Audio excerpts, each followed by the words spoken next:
बिस्मिल्लाहिर्रहमानिर्रहीम बिस्मिल्लाहिर्रहमानिर्रहीम इय्याका नअबुदु व इय्याका नस्तईन।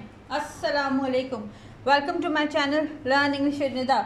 जी आज जो मैं आपके लिए लेकर आई हूँ वो है जी टॉपिक ऐसे, ओरिजिन ऑफ ऐसे और इसके अलावा स्ट्रक्चर ऑफ ऐसे और पार्ट्स ऑफ ऐसे के बारे में भी आज हम जानेंगे कि क्या क्या चीज़ें होती हैं। तो सबसे पहले तो हम देख लेते हैं कि ऐसे क्या होता है। व्हाट इज़ ऐसे? An essay is a piece of writing which provides the author's perspective or some subject or topic। जी, एक मज़मून जो है वो हमें मुहैया करता है एक लिखने वाले का नज़रिया, और इसके अलावा अगर किसी भी सब्जेक्ट के ऊपर लिखा जा रहा है या उन्वान के ऊपर लिखा जा रहा है उसके बारे में बताता है। It length can be range from 100 words to 1000 words. और ये जो ऐसे है ये लिखा जाता है 100 लफ्ज़ों में, 1000 लफ्ज़ों में और मे बी मोर, और हो सकता है इससे भी ज़्यादा लिखा जाता हो। एसेस कैन बी फॉर्मल और इनफॉर्मल। जो मजमून हैं वो रस्मी भी होते हैं और गैर रस्मी भी होते हैं।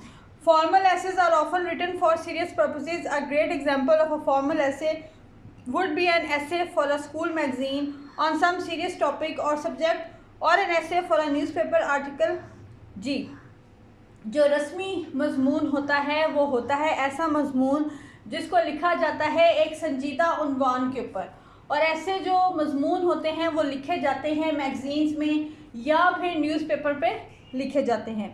However, informal essays are characterized by unconventionally and totally depends on an individual taste. Informal letters are usually used to express one's opinion on a topic with a bit of humor and rambling structure।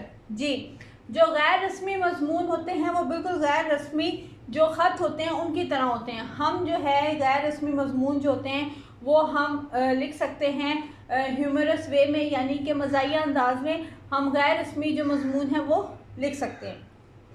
Ji, what is the origin of essay? मजमून नवीसी जो है वो कब शुरू हुई और कैसे शुरू हुई? The word essay derives from the French infinitive essayer to try और टू अटेम्प्ट। जी, जो मजमून है ऐसे वो लिया गया है एक फ्रेंच इन्फिनेटिव एसियर ने इसे लिया गया है। उसने जो है ऐसे जब लिखा था तो तब इसका मीनिंग आ जाता था टू ट्राई और टू अटेम्प्ट, यानी कि किसी चीज़ के बारे में लिखना या कोशिश करना। In English essays first meant a trial or an attempt and this is still an alternative meaning. जी, अभी तक जो है हमें मजमून का सिर्फ यही नाम याद है कि किसी भी चीज़ के बारे में लिखना। ठीक है, आगे चलते हैं, देख लेते हैं क्या है जी। What is the structure of essay? एक मजमून का ढांचा कैसे होना चाहिए। ठीक है, तो चलिए देख लेते हैं। To enhance the coherence and readability of your essay it's important to follow certain rules regarding the structure. जी, अगर आप चाहते हैं कि आपका मजमून बहुत अच्छा लिखा हुआ हो तो उसके लिए ज़रूरी ये है, उसके लिए अहम ये है कि आपके जो ऐसे का ढांचा है वो बहुत अच्छा होना चाहिए। टेक अ लुक देख लीजिए। अरेंज योर इन्फॉर्मेशन, सबसे पहले जो है वो आपने मालूमात इकट्ठी करनी है।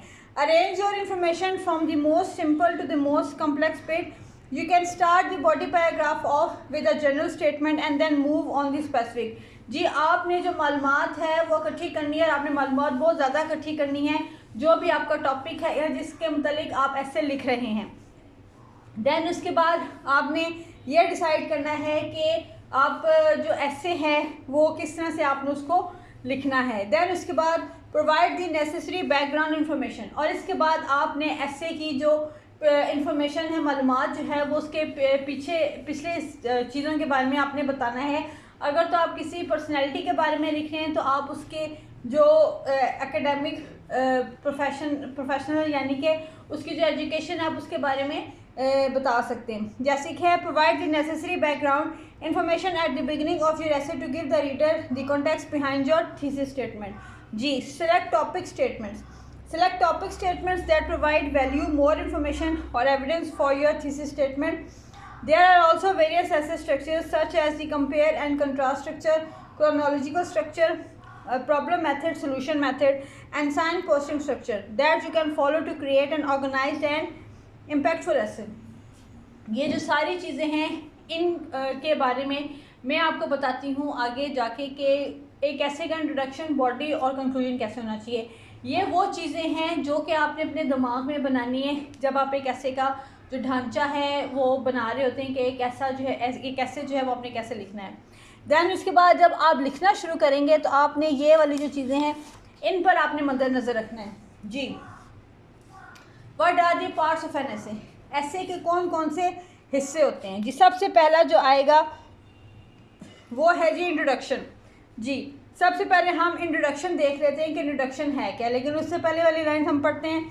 N impactful well structured essay comes down to 3 important parts, the introduction, body and conclusion. अगर आपने एक मजमून लिखना है तो इन 3 हिस्सों को सामने रख के लिखना है। सबसे पहले तो आ जाता है द इंट्रोडक्शन यानी कि तारुफ।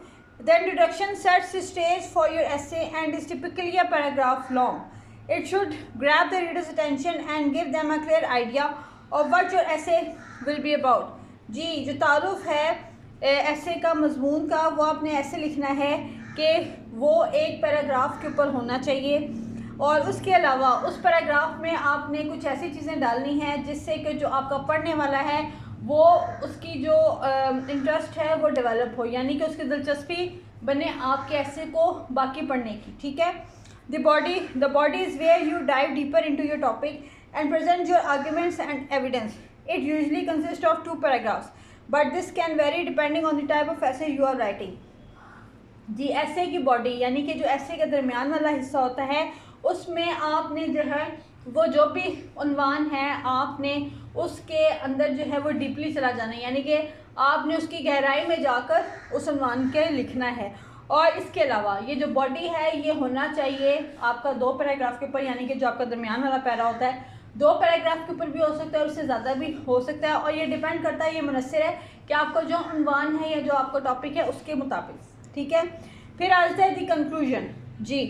The conclusion brings your essay to a close and it's typically 1 paragraph long. It should summarize the main points of the essay and leave the reader with something to think about.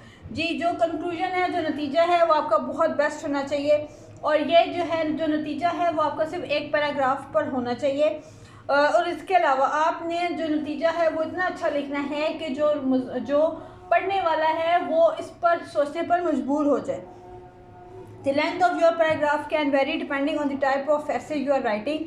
So make sure you take the time to plan out your essay structure so each section flows smoothly into the next. जी, आपने जो ऐसे लिखना है वो आपने इतना अच्छा लिखना है कि जो पढ़ने वाला है वो उसमें दिलचस्पी ले, यानी कि आपने जो पहला पैराग्राफ लिखा है वो बहुत अच्छा होना चाहिए। उसके बाद दूसरा तीसरा पैराग्राफ जो है वो उससे भी ज़्यादा अच्छा होना चाहिए ताकि जो पढ़ने वाला है वो उसे अच्छे से पढ़ सके और उसमें दिलचस्पी ले सके और उसमें इंटरेस्ट ले सके।